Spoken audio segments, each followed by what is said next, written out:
They would leave the premises, so it was just me, her, and her uncle, and things were still happening.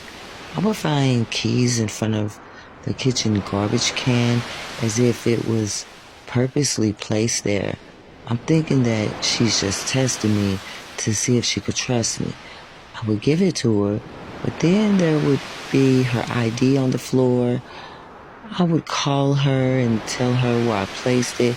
I would go to get the garbage and come back to see her car door would be open. I would tell her, but I thought it was weird because she would seem shocked that it was open.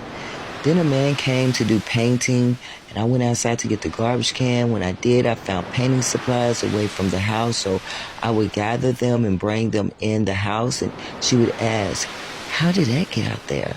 What seems to be her favorite line. One day she had me write a check for her uncle's children's birth certificate, and I wasn't comfortable doing this, and she left. After giving me their information, I texted her because I didn't know if she wanted one or two copies, and she replied back that she's calling her uncle when he didn't even have a phone.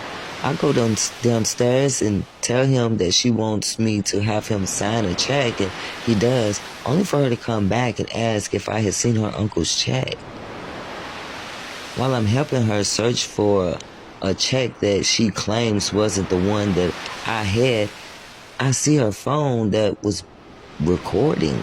I instantly felt sick to my stomach. Her uncle has a camera beside his bed, and when she texts me saying she's calling her uncle, was she trying to play it off? I told her mother after I built up the courage because I know what I saw. She did ask me why Jezebel would have me sign checks, and to my surprise, her mother told me that she's always losing things and always wrecking her cars. I told the mother I would never steal from them, and if anything comes back, she knows because she's a lawyer and I'm a nurse aide, and they'll believe her over me. Her mother told me that I could come to work for her if Jezebel didn't trust me. She did tell me that I needed to tell Jezebel how I felt. I said, okay, but I knew I was quitting.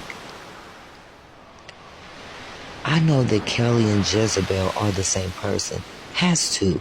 How is it possible that the same story that she's telling is what I've experienced?